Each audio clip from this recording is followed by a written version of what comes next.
Okay. All right. So welcome to the September 8th Beaver Dam Lake Protection and Rehabilitation District Resident Advisory Board. Call the meeting to order at 7:03. 7:03. All righty. We'll start with the Pledge of Allegiance.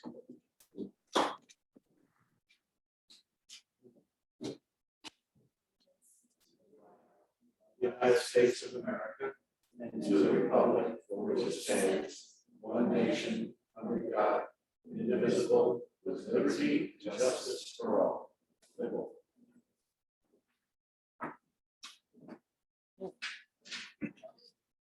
And as is our tradition for our September meeting, we're going to observe a moment of silence in remembrance of September 11th, 2001.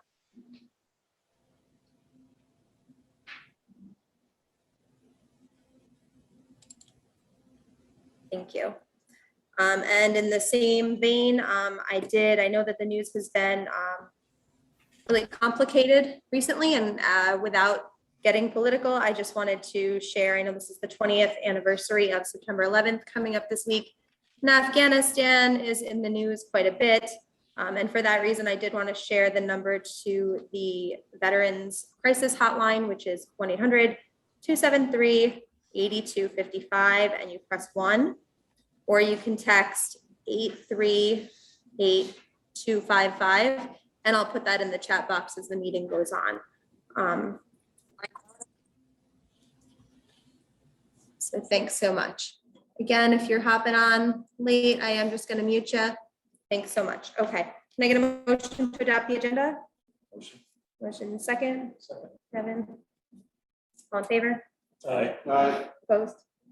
All right, so we'll jump right in as usual with the dam project update. Following the last board meeting, there was an action item to reestablish the buoys across the dam site to prevent boats from getting too close to the dam. So thank you, Kevin, Walter Bloss, Stephen Hamilton, Lucasino Jr., and John Dew, who were fantastic volunteers and involved in that project. It's complete. There's now buoys that you see that go in front of the dam. And there's some signage on the dam to stay back. So the sluice gate controls that open and close the gates on the bottom, kind of commonly thought of as the drains, the controls for those are now able to be operated electronically, but not remotely. So they can't be operated off-site, but they can be operated electronically. So there have been conversations about drawdowns to varying degrees for a bunch of different reasons. So these may be used for things like dam inspection, which was the case this week. So if you notice that the sluice gates were open a little bit earlier this week, that's why the dam was undergoing a scheduled inspection. And it's also, please, if you're joining us late, please don't unmute. Thank you. It's also used to rid the lake of some of the water in the bottom of the lake, potentially. So a reason that we might want to do this is the deepest parts of the lake are the areas that have the least amount of oxygen. And when there's not oxygen for the water to use, it can pull some of the nutrients that we have out of the sediment and into the lake water. And those nutrients are phosphorus and nitrogen, and we've talked a lot about them in past meetings. And pulling that excess nutrients from the deepest part of the lake into the water contributes to algal blooms, including the harmful algal blooms that make our lake unusable. So by draining out some of the bottom water, we are able to get rid of some of those nutrients. So if you happen to be down that way on a day that the sluice gates got opened, or maybe at Logrins that day, you might notice a strong sulfury smell. Bad for right there, but good for our lake. That means some of the nutrients are exiting the lake. So the sluice gates can be used for those two types of things. And we're considering it, which I'll talk about later when we discuss the Lake Health Committee. But we are working with Northeast Aquatic, DEC, and DPW to determine how, when, and for how long drawdowns would be beneficial. So just kind of keep that in mind as we go on. But the controls for them are now able to be operated electronically, which is really good because manually operating them was a real task. So, so that's exciting. Did anyone have anything else to add about the dam project specifically? Erica, what is required? I know that they had talked about purposely drawing down below the level of the spillway. Is this something that's planned to examine the seepage issues, or what exactly are they looking for? So right now they're doing inspections on the recent construction of the dam. So I'm sure they were also curious about it after the significant storm event this past week. They drained it down. They drained it down about 6 inches below in order to inspect the dam. Yep. Thank you. And we have regularly scheduled maintenance that'll be ongoing. Okay, so we can move on to some administrative issues. So we have an upcoming election. So for our upcoming election, there are 2 New Windsor seats open, and that is myself and David Miskovic, and 1 Cornwall seat, which is currently held by our appointee, Larry Weinberg. So Larry just got appointed at our last meeting 2 months ago, and he, in order to keep his seat, has to run again because that's how it works if you're appointed. So I'll send out information on the upcoming election, which will be held the 2nd Tuesday of December, which is December 14th. There will also be a notice put out in the Orange County Post in the coming weeks with directions for how to run for these board seats if you are interested. So current board members are also happy to answer any questions you might have about running for these seats. There's no expectation that board members intend to, have a lifetime appointment here. So these seats should change hands sometimes, and interested volunteers would be welcome. So don't be discouraged. And any questions that you have, you can ask any of the current board members. And we'll also put on our website the process and all the paperwork that you would need in order to run for the board. Request for reserve use. So we had a request from a resident at 125 Shore. The resident needs to drill a well on their property, but the machine that they need to drill the well can't actually access that spot from their property. So what they are requesting to do is use the property next to it to just kind of have the machine so that they can drill that well. The plan would be, if this is okay with the board, to refer them to the DPW for a permit to do this work. And then the DPW would work with them to get insurance with bond requirements to ensure that the place is completely restored to what it was before. Alrighty, so if that is okay with the board members, I will pass that along to the DPW. Do I have any opposition from board members? Okay. We're all neighbors here. What? We're all neighbors here. We're all neighbors here, yeah. So we definitely want them to be able to drill their well, and as long as, the way I see it, as long as the reserve is insured to get back to current condition. Is that reserve one? I believe that's reserve 1. Okay. Make sure I'm having the chat going. Cool. The sewer lines dumping into the lake. So the board put New Windsor Supervisor D'Angelo and George Myers on notice, again, reminding them that the issue, which was raised back in May, we have a couple of residents who have sewers that, for different reasons, when we have major storm events or just when we have a lot of rain, sewage is coming up through the manhole. And in some cases, worst case scenario, there are tracks of it going into the lake. So we have notified the town of New Windsor about this, and they had said that Cornwall, their concern was that Cornwall stormwater might be getting into the New Windsor sewer system and overloading it. So Cornwall was conducting an I&I study just to see kind of what was going into it, and they were going to share that data with New Windsor. Now, we had not heard back at this point from them. And we have asked New Windsor to reach out to Orange County with insights directly to the DPW about what their next steps are going to be, because it is unacceptable, obviously, that we have sewage coming up through these manholes, particularly in areas where it could be going into the lake. Not only is it going to increase the amount of nutrient load that we have there, but it's also, to me, it's a public health concern that needs to be addressed immediately. Question, Erica, Mhm. if this happens during a swim season, is there a procedure where we, as far as closing down the swim area and having a test done for coliform or something like that?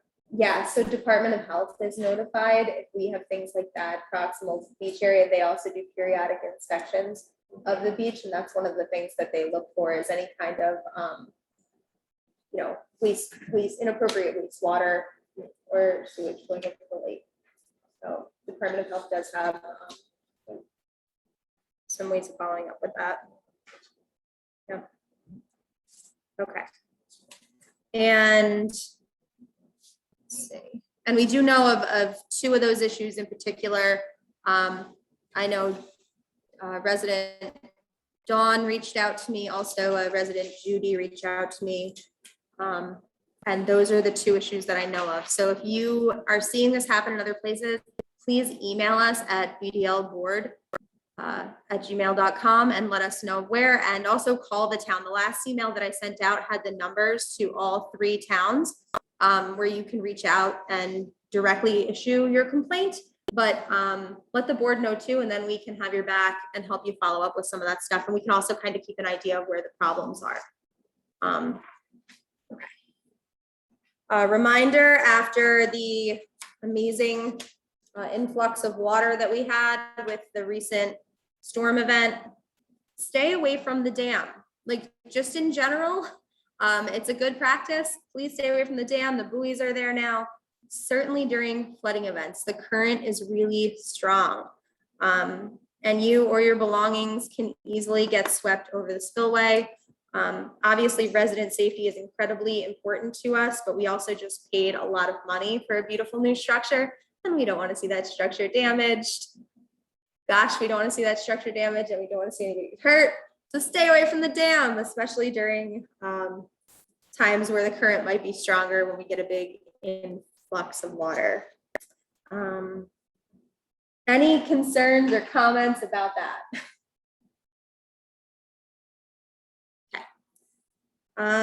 Beach and lifeguards, thank you so much for an incredible beach season. We literally had hundreds of residents use the swim beach this year, and we had 5 incredible lifeguards who were able to keep the beach open until the Saturday of Labor Day weekend, which was fantastic. There were no confirmed HABs in the swim area at all this year when the beach was open, ensuring we could open and enjoy the season to the fullest. We definitely had some kind of a little bit funny learning moments, like when our floating mat blew away in a windstorm, and volunteers, thank you again, Wally and Kevin, who captained a vessel to go collect our floating mat. And for those on Facebook who kept us aware of where the floating mat had drifted to, you know, a fun day. Overall, the season was enjoyed by all. So thank you so much for those who made it awesome and used the beach this summer. We're looking forward to another successful year next year. While I'm issuing thank yous, we had a volunteer event at the end of July. And at that volunteer event, we had about 20 awesome individuals show up at Reserve 2 and here at Reserve 4. A lot of familiar faces that kind of come and volunteer at everything, and some new faces. So that was wonderful. And at Reserve 2, the volunteer event focused on getting a lot of the floating vegetation out of the water and some of the algae. And here at Reserve 4 at the swim beach, it was focused on a lot of removal of the fibrous algae out of the swim area to make it more hospitable to swimmers. And the fibrous algae is the stuff that the kids were calling it like seaweed.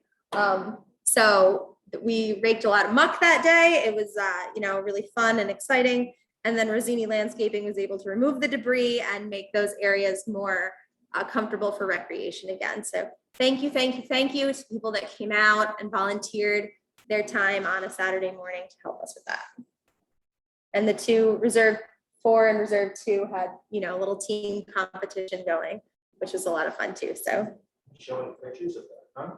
oh yeah, I can show some photos. There's a lot of photos on the Residents of Beaver Dam Facebook page of some of these efforts, including that event, a lot of pictures of the beach that people shared, and our floating mat extravaganza.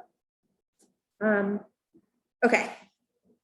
Parking and boat permits, my absolute favorite topic that we have to talk about every single month. So this time, again, thank you, Fred, Molly, Larry, and Christina for volunteering in person to take parking paperwork, and they issued 30 plus permits in a 2-day event. And if you still need a permit, because I know some of you do, you can visit our website. Again, I'll put it in the chat at the end of this. You also have probably several emails where you have the link to the information about how to get the parking permits.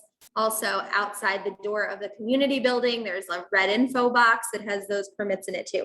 Please mail them back in. Don't leave them in the community building and hope that they are found. It's a lot of personal information, and B, they're not always found. So untagged and unmarked boats. So residents have had ample time to get their boats permitted. There's still some boats, many out of commission. Some are full of water from before the lake was drained, and they're creating what is essentially litter on the reserves. So please consider this your final notice to get your boats tagged. So we've connected with DPW to begin systematically dealing with the untagged boats on reserves that are not in use. So Fred, if you had an issue you wanted to mention with this also? Well, two issues really. The first one is that what we've been doing is anyone parked at either any of the reserves, and the ones I'm concerned with is 4 and 2, that do not have a permit sticker on the vehicle. What I've been doing is just placing an application behind the windshield wiper to remind residents and to remind non-residents of the need to register. Unfortunately, some people have a rather short sense of humor because I did something on Saturday and placed an application, and about 10 minutes later, I get a knock on the door. And were you the gentleman who placed this on my vehicle? And, yeah, I didn't see a permit sticker. Well, you have no business touching my vehicle. I can call the police and have you charged with vandalism of my vehicle. Whether the vehicle got a paper cut, I don't know. Knocked on my door, and he says, "Don't you ever touch my vehicle?" And I said, "No problem. I'll just let the Cornwall police handle it." You know, I don't want to have a permit on my vehicle. I don't want to be identified. And I thought maybe he's in witness protection. So back and forth, and he tears up the application. And I said, "I personally think you're being silly." And when he called me, I won't repeat it in the meeting. So all I'm saying is, please, and I know anybody I'm talking, it's like preaching to the choir here. We're doing this to the benefit of the lake. We're doing this so that our residents are using the lake, and if not outside people. So, I can't justify people's reactions to minor incidences, but just please try to understand that we're trying to just maintain the regulations. Another issue which exemplifies the need to register vehicles, for boats especially. We had an incident, Molly and I, of all of a sudden we go down to our backyard and I noticed one of our kayaks are missing. Well, okay, and I'm thinking maybe it blew with the storm into the lake, and I notified the board, anybody find a kayak floating? No, they haven't. So then Molly says, let me go down and check reserve 2. So she went down and there was this kayak sitting on reserve 2. And because it was registered, because we had a sticker on it, we knew it was our kayak. Which means somebody came up on the property, took the kayak and used it and put it onto reserve 2. Very nice of them. Then, not to pick a little short story long, we get a call from this fellow who said, I'm missing a kayak. Okay. I was missing it, finally found out for over a year. And then I spot a kayak on reserve 2, which looked just like mine. And then I notice it's gone. Well, that was the one we found that had our sticker on it. So very nice gentleman, very nice gentleman. I talked to him several times. I wish the whole world was like him. And he says, yeah, you look just like mine. And I thought it was mine, and it disappeared. So please, the emphasis here is, 1, watch your things on your property. Second of all, register all of your vehicles and boats. This way we can identify them. And second of all, and probably most important, if you're going to put something on the reserve, going to store your boat or whatever, lock it up. Do not make it easy to be borrowed for a joyride, because it just leads to headaches. Because you all know how easy it is to back up a truck, put a kayak in it, and take off. So somehow, some way, lock it and register it. This way we can identify it. I mean, it got to the point where it was funny how this whole thing happened. And this person was so wonderful. I just love talking to him. But please register your items and keep an eye on your property, because sometimes people do crazy things. You know what's wonderful about finding his boat on your property? It's a long story, Jim. Yeah. And the thing, he lost his kayak All right. about 1.5 years. Oh, what? Sorry. Hold on. Yeah. I'm sorry. We can chat after, register your boats. Right. Thank you. I tend to keep quiet. Thank you. We do love your voice. All right, so, yeah, so get your boats and your cars registered. Thank you. And they're the same permit. I put the link in the chat box. Again, hard copies outside the community building door, mail them in. Thank you. Dogs on reserves. Dogs are not allowed on reserve property with the exception of service dogs. So I received a couple of emails about this rule. I thought I'd revisit it.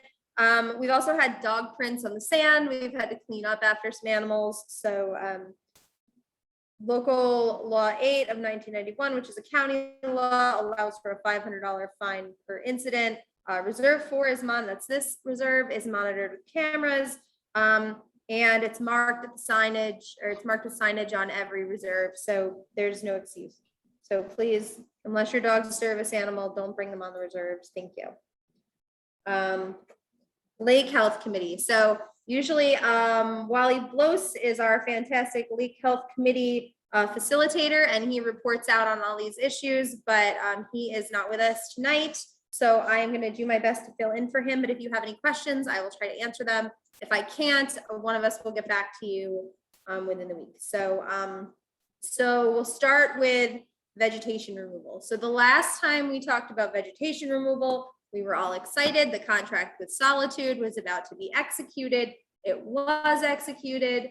We were excited. We were scheduling things. And then they contacted us and told us that their machine that does the vegetation removal was broken, and it was going to be several weeks before it was able to be fixed. So ultimately, a lot of it sank, except for over at Reserve 2, where a ton of it was collected by residents and also our lakefront property owners that did a fantastic job, especially at the northeasterly end of the lake, really removing a lot of it. So thank you again for that. So the money will not be spent. The contract is obviously, basically dead in the water, no pun intended.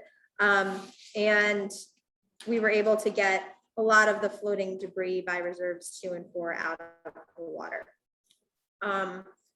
However, we also recently awarded a contract to Pond and Lake Connection for 2021 for lake treatments. So DPW is working on finalizing approvals. Now I was expecting to hear that the contract was executed today, but it may be, which it very well may be, but if it's not today, it'll be in the next couple of days. A field rep came out, visited the lake to assess the needs and provide some estimated costs to treat and cut the cattails. We had hoped to do some algicide treatments this year, or at least have a plan in place in case we did have a real terrible overgrowth of algae. But then the DPW does not issue permits for 2021.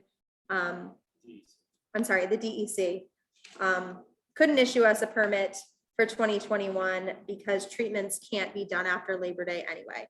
So what ended up being good news is we didn't need it for a harmful algal bloom this year. And we are starting the contract for the 2022 season for algicide and herbicide to avoid delays next year. If that's something that we decide to use, we just want to have it in place. And with the pond and lake connection, we are able to address some of the cattails to get a jump on next year. So we discussed in detail and got a DPW agreement that this is something that we can do, and we expect the work to be performed before winter. So if you're on the Lake Health Committee, stay tuned. There is going to be some removal and treatment of the cattails in some of the really dense areas.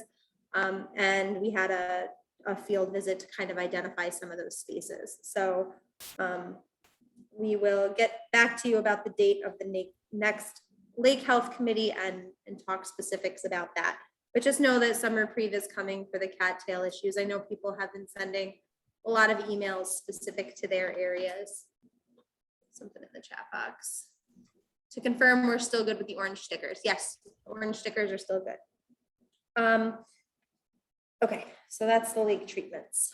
Lake testing, so Northeast Aquatic. We had preliminary results and recommendations made. We discussed them with the Lake Health Committee. We also held a meeting with Hillary, who is our rep at Northeast Aquatic, to discuss plans about testing going forward.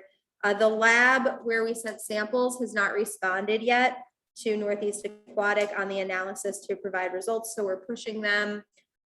We are having DPW hold the final funds until we get the results back from them.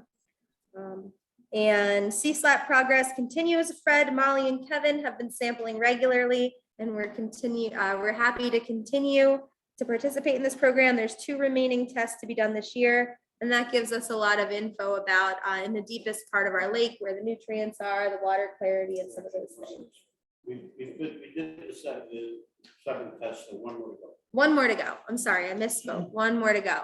I'm seeing someone ask, will the lake level be lowered in the winter months? So that is something that we're considering doing, is some planned drawdowns. So stay tuned on that. We are working with DPW, Northeast Aquatic, and the DEC to determine the timing for that and kind of the specifics about how to do it in the most responsible way possible for the ecology of our lake. And it would also allow some of the homeowners that are lakefront to get some of their area cleaned up a bit. So that is something that's being considered right now, a strategic drawdown. So if you want to know more about it, email bdlboard@gmail.com, and you can join the Lake Health Committee, and we talk about a lot of the specifics with those things.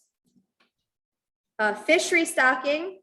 So this is everybody's favorite topic. Okay, so fishery stocking. The good news is that repopulation is occurring naturally. We've had people catch bass, perch, sunnies, catfish, some other types of fish have been caught in our lake. So the yeah, if you live on this side, it's great. You see the fish, you see them jump in the water. Yeah, it's incredible. So we have not restocked anything yet, and a lot of it is happening just naturally, which is fantastic. However, we are continuing to work with Northeast Aquatic on doing some level of restocking in 2021. We don't want to put a bunch of fish in here and then number 1, have them die because the lake's not ready for them yet. And number 2, we still have some drawdowns potentially planned with dam inspections, and we don't want to put a bunch of money and fish in the lake, and then they immediately exit. And then the board has contacted a fishery in Rhinebeck, interestingly enough, also called Northeast Aquatic, different company though. And this was based on recommendations from Pond and Lake Connection. And the company is more set up to support like some smaller ponds, but we've asked them to provide a cost estimate for the fish that they have available at the end of the season. So stay tuned for more on fishery stocking, but if you're a fisherman, you can go out there now and you can certainly catch some stuff. If you're interested or you had success, you can throw in the chat box some of the places on the lake you've had success fishing and give each other tips or keep them a secret. What? I'm sorry? All right. And that's all I have. Board members, do you have any additions? No. No. We're gonna need any place support or to break down this area this year, or like the grills have to be taken apart, or if we cover the sand. I don't know if that's something if you want to get, happy to volunteer, be part of the group to volunteer to get us set for the fall winter season. If that's My stuff will have to be brought in.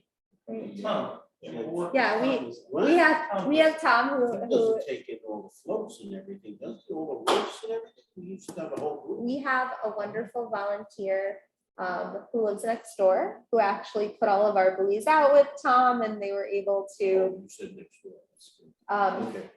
next door, who was able to help put all of the buoys out and things like that. So Okay. we're going to be working, but thank you. And yes, I'm sure there's going to be a lot of initiatives coming in the fall. Billy will One, do it if we don't. one of the specific spots that I'm thinking of is up on Reserve 5. We started a picnic area up there, and then Yes. we had to triage some other things, and it kind of became a stepchild. So we have to get back to Reserve 5 picnic area, which is happening.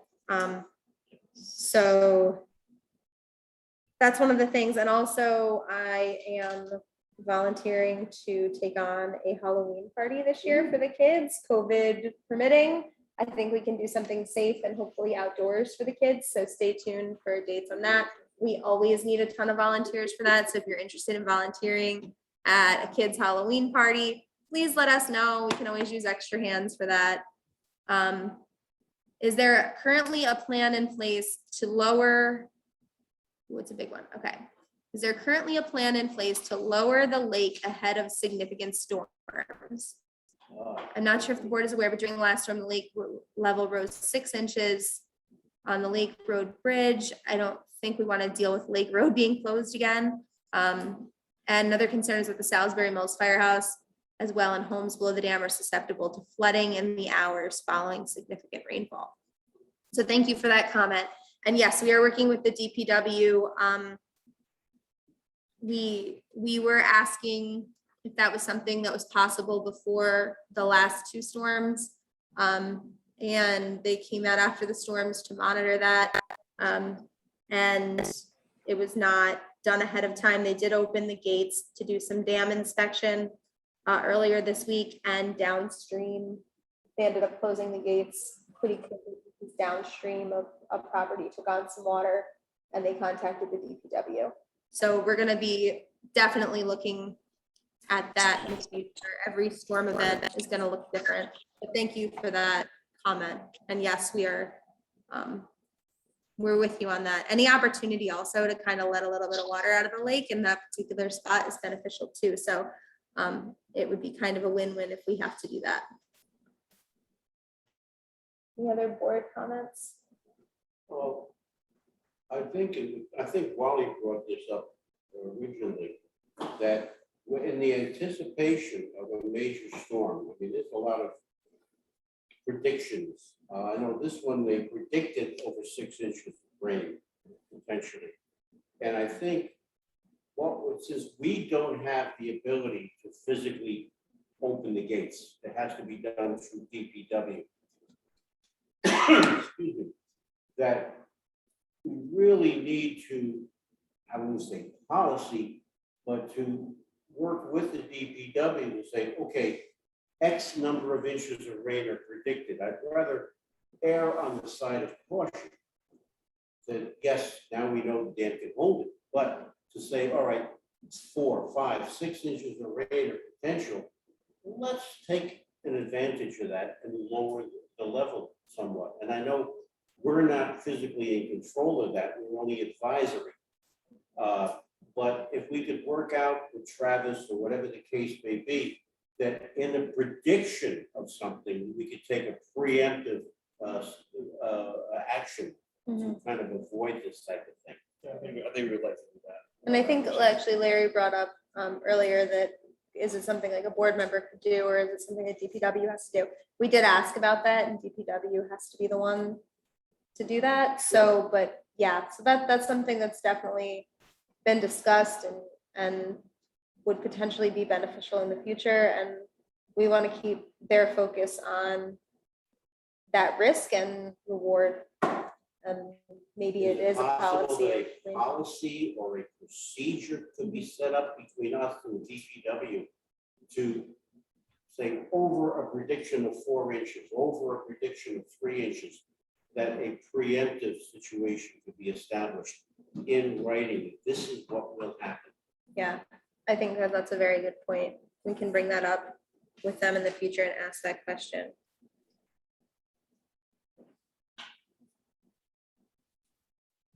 Any other board member comments? Recording in progress. I don't think so. Any resident questions or concerns? Which DPW controls the electronic control? The Systems? Orange County DPW. They have their Orange County Orange County DPW. They have an engineer come out and do it. Yep.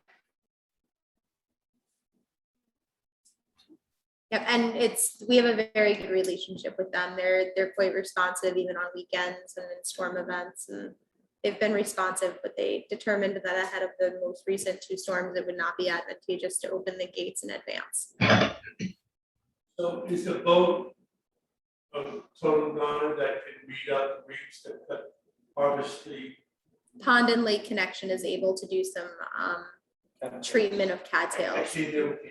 Pond and Lake Connection, the new company that's been new assigned to company, do some algicide treatments and things like that. They do have the ability to remove some of the cattails in the high density areas.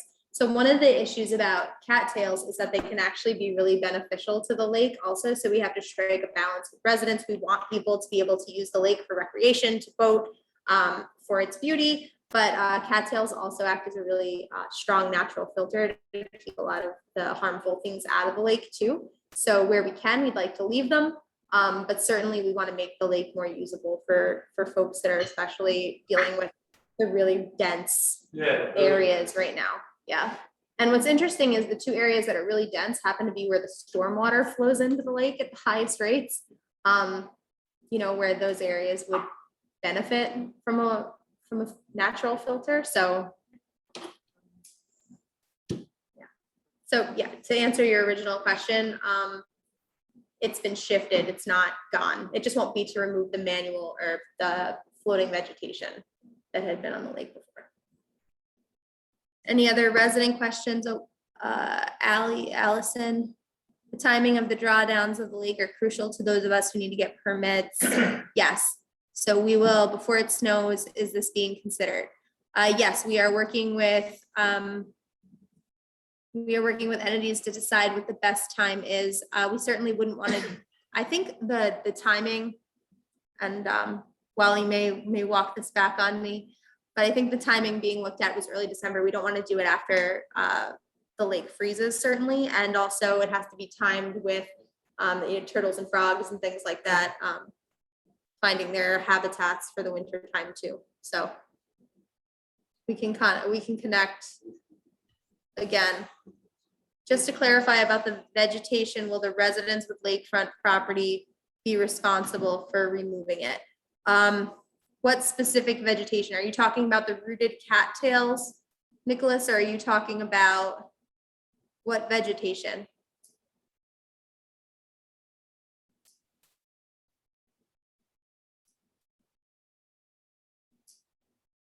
Greenery on the north side. Okay, the northeast side down by Reserve 2 or up by the Reserve 5, up by Short. So the greenery, the rooted stuff is what we're looking at with pond and lake connection right now to treat lakeside. Yeah. So that's one of the areas that it's being targeted by pond and lake connection right now. So stay tuned. We should have more specific information soon, but yeah, those really dense areas of cattails, we're getting some treatment done to help folks. Yeah. Any other resident questions? When the lake freezes over, is there anybody that tests the solidity of the ice or the depth that makes it safe for people to walk across ice skate, ice fish? No. Nobody does it. Nobody does anything like Try that. to pick up trouble. Number one, you can't put a gas powered anything on the lake. I understand. That includes snowmobiles and pickup trucks and No motorcycles. snowmobiles, And right. I've already pulled enough four-wheelers out of this lake, so no. But it would be really nice if the lake does freeze, and I hope it does this year, to be able to do some events. So we'll figure out how to make that happen if it's possible. Be nice to do some like ice skating. Electric cars, okay. Well, if I can. Electric cars, okay. Or a diesel flare. I don't want to If know. I could add something, that when you look at the lake freezing, it's going to freeze in different amounts. It's like saying you can't legislate common sense. You go out there and you start hearing fracking, you get off. To say we are going to say we're going to test that spot or that spot or that spot, it's just not going to work. You can't take away from someone saying, use your head. And that's the best way to approach something like that. And we can send out some great ice safety info via the email when we get closer to that time. But I'm hearing what you're saying. It would be nice to use the frozen lake for recreation too. And hopefully we can make that happen. I know we have snow blowers, things like that, we're able to clear some space. So what year and month did Walter put the stakes marking the lake level? I don't remember. So he put a stake in the water. So Wally put a stake in the water before the lake was drained to test where it was, and the water level is back up. So that's to that level. So that's from the Lake Health Committee. Thanks, Lee. You'd have to ask Wally that. I'm not sure. And he'll be back in business soon. I don't know who it is. Okay. Any other questions in the chat box?